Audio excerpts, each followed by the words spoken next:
আসসালামু আলাইকুম। ওয়ালাইকুম আসসালাম। আরে ভাই, জীবনে তো অনেক বয়স পার করে দিলে। কারো বয়স 25, কারো বয়স 18, কারো বয়স 12। তো এই বয়সগুলো সারাদিনে 5 বার 5 ওয়াক্ত মসজিদে আজান দিচ্ছে। আমি বলতেছি যে তোমাদের নিজেদের লেগে কিছু কামিয়াবি করো, আল্লাহর লেগে করতে হবে না। তার কারণ আল্লাহ চাই যে বান্দারা যত নামাজ পড়বে, আমার কাছে দোয়া চাইবে, তাদের গুনাহ মাফ করে দেব। কিন্তু আমরা ভাবি আল্লাহর লেগে কাজ করছি, কিন্তু না। আমরা নিজেরা যেমন কর্ম করব, সেই রকম কর্ম ফলাফল আল্লাহ আমাদেরকে দেবে কাল কিয়ামতের দিনে। তো আমরা সারাদিনে যে 5 ওয়াক্ত নামাজের দাওয়াত পাচ্ছি, আমরা কিন্তু নামাজ পড়তে যাচ্ছি না। তো ইনশাল্লাহ আমরা যাব। ইনশাল্লাহ কাল থেকে যাব। আজকাল দেখতেছি যে অলিগলিতে নামাজের দাওয়াত। মানুষের ঘরে ঘরে। মানুষ কিন্তু ইসলাম বুঝে কয়জন? এইটা আবার নতুন কথা নাকি? নতুন না, কিন্তু সত্য। ওই সারাউদ্দিন, আবার শুরু করেছো? কিন্তু দাওয়াত তো সবাই পায়, তাই না?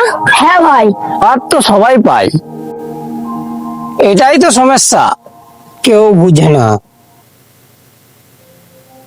ইউটিউবে, ফেসবুকে দাওয়াতের কাজ করি আমরা, তবুও মানুষ বুঝে না। মসজিদের মাইকে হজ্জানের রাজা তো মানুষ শুনে না। ইউটিউব, ফেসবুকে ভিডিও আপলোড করি, মানুষ দেখেও শিখে না, কিন্তু মানে না।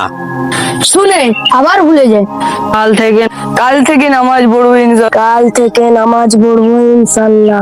আল্লাহ আমাদের মাধ্যমে এত সহজ দাওয়াত দিচ্ছে, ঘরে বসে বসে বন্ধুদের ফোনের মাধ্যমে, তবুও আমরা সিরিয়াস হয় না। একজন বন্ধু, চল নামাজ পড়ি, আমরা কি যাই? আগে চা খাই।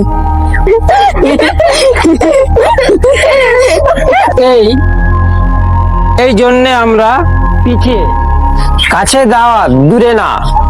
তোমরা পাশে, কিন্তু তোমরা কি দাওয়াত গ্রহণ করতেছো?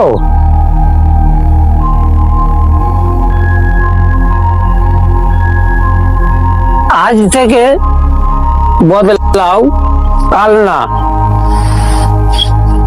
ইনশাআল্লাহ।